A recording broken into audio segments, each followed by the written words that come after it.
Halo guys, balik lagi gue Mike dari channel Tech ID. Kali ini gue bakal ngebahas produk dari Rexus, yaitu Rexus Daiwa 68 SF. SF ini adalah salah satu kelebihan dari produk ini, yaitu soft facing. Dan untuk lebih lengkapnya nanti gue bakal jelasin. Sebelum gue lanjut ke produknya, mari kita bahas dulu untuk kelengkapannya di sini. Nah, untuk kelengkapannya di sini kalian akan mendapatkan satu buah kertas petunjuk, kertas garansi, switch puller, dan itu keycap puller juga. Jadi satu, dan menurut gue ini keycaps dan switch puller ini dikasih yang bagus punya nih. Terus kita dapat kabel coil, dan terakhir kita dapat keyboardnya dong tentunya. Setelah kalian sudah melihat kelengkapan yang ada pada paket penjualannya, gue bakal bahas fitur-fitur yang ada pada keyboard satu ini ya. Pertama, ngomongin soft facing tadi yang di awal gue bilang. Ini adalah keyboard soft facing yang dimana keyboard pada umumnya itu adalah north facing. Dan bedanya soft facing north facing adalah keyboard ini, soft facing ini dia taruh RGB-nya ini di bagian bawah switch-nya kalian. Dan untuk north facing ini yang pada umumnya itu bakal taruh di atas. Ini gunanya apa sih bang, taruh di bawah? Nah, kalau dia taruh di bawah, dia akan RGB-nya berkeluar lewat sela-sela keyboard. Seperti yang kalian bisa lihat. Ini gue kasih b-roll.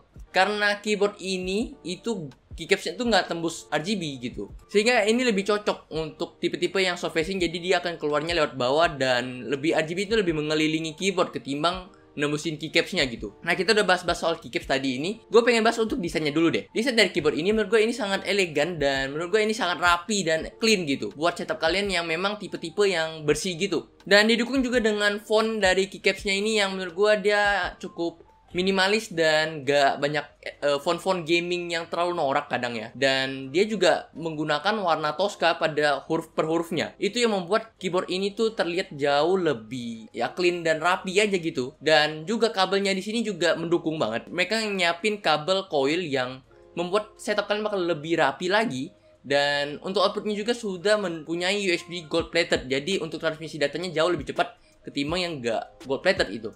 Nah, size-nya ini berada di 65%. Jadi, untuk kalian yang nggak bisa menggunakan 50%, karena 50% jauh lebih rumit ketimbang yang orang pakai 65, dan yang baru pengen nyoba size kecil dari TKL, itu masih bisa dan masih familiar untuk keyboardnya satu ini. Karena 65% itu hitungannya masih ada arrow key, masih ada insert, pick up, pad down, dan yang hilang tuh cuma F1 sampai F12-nya aja. So far masih bakal jadi familiar untuk teman-teman yang mau pindah ke keyboard kecil.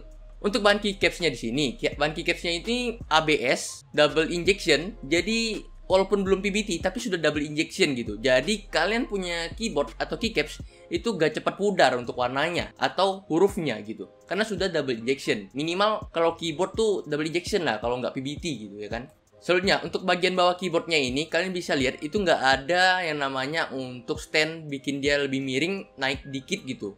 Jadi ini bakal gak bisa ditambahin tingginya untuk keyboard ini. Jadi ini opsional buat kalian yang merasa kalian butuh banget untuk hal tersebut. Kalian bisa coba cari keyboard seri lain yang ada pada Rexus nih. Karena seingat gue Rexus juga banyak ngeluarin size-size gini kayak di Daxa M71 gitu. Ini size-nya sama dan itu ada, nggak salah gue, untuk stand naiknya. Tapi kalau kalian gak ada masalah untuk hal ini, kalian boleh lanjut untuk konten ini. Dan gue juga banyak lihat untuk keyboard antusias itu memang atau modding keyboard itu tuh jarang banget pakai yang namanya stand. Nah, selanjutnya gue pengen bahas hal yang penting dalam keyboard ini yaitu switch-nya. Switch-nya di sini itu menggunakan switch Otemu, masih switch normal pada umumnya lah ya. Dan di sini dia punya 3 pilihan, ada red, blue, dan brown. Nah, yang gue pegang saat ini adalah switch red. Kenapa gue pilih switch red nih? Nah, ini cukup menarik karena keyboard ini sudah punya EVA foam yang menurut gue sih ini bisa meredam suara yang ada di keyboard ini dikit, walaupun dia bukan EVA foam yang di bagian bawah case yang full EVA foam,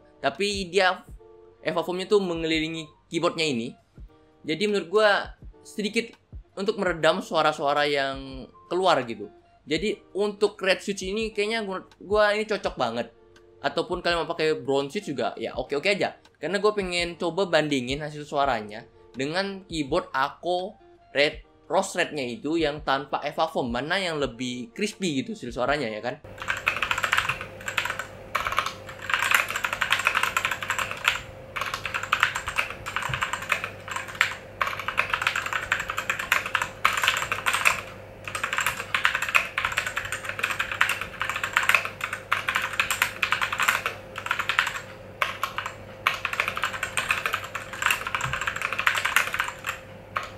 Nah, ngomongin Aqua nih, keyboard ini tuh udah hot swappable dengan kail socket. Jadi kalian sudah bisa 5 pin. Jadi preferensi kalian untuk ganti-ganti switch itu cukup banyak.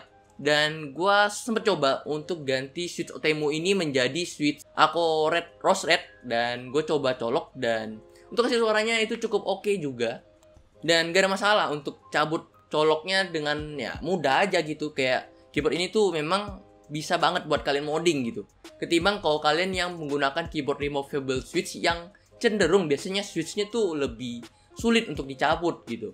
Nah di sini itu kalian nggak akan nemuin kesulitan untuk cabutnya. Cabutnya tuh memang benar-benar ringan, gampang, kayak pada keyboard hot swappable pada umumnya. Nah terakhir nih gue pengen bahas untuk RGB-nya. RGB-nya di sini ini banyak banget modenya, bisa nyesuaiin musik kalian, bisa wave, ya wave udah pada umumnya lah ya, dan banyak lagi lah.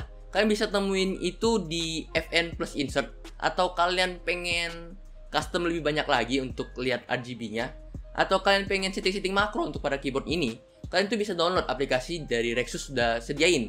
Kalian bisa download, nanti linknya gue taruh di bawah. Dan keyboard ini juga sudah mendukung OS Windows dan juga Mac. Jadi ya ini bisa di semua platform kalian cobain keyboard ini. Dan untuk harganya nih, harganya di sini dibanderol 570.000. Nah, sering banget yang nanya ke gua, apakah 570.000 worth it buat beli keyboard gitu ya kan?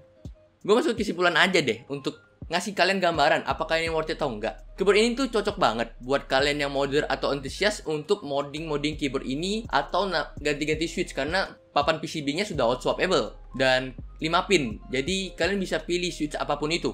Nah, untuk kalian yang wanita atau pria yang suka banget dengan setup clean. Nah, clean ini kalian bisa coba keyboard warna putih, dimana keycaps-nya itu warna Tosca yang menurut gue sih ini keren. Ini jauh lebih elegan gitu. Dengan padukan dengan mouse putih gitu, jadi jauh lebih clean aja gitu setup kalian. Dan kabelnya juga sudah coil warna Tosca, bukan coil warna hitam gitu ya.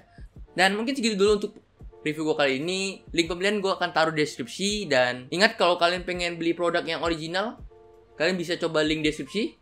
Mungkin segitu dulu review dari gue kali ini. Like kalau suka dan subscribe channel ini kalau merasa channel ini bermanfaat. And thank you. Bye bye.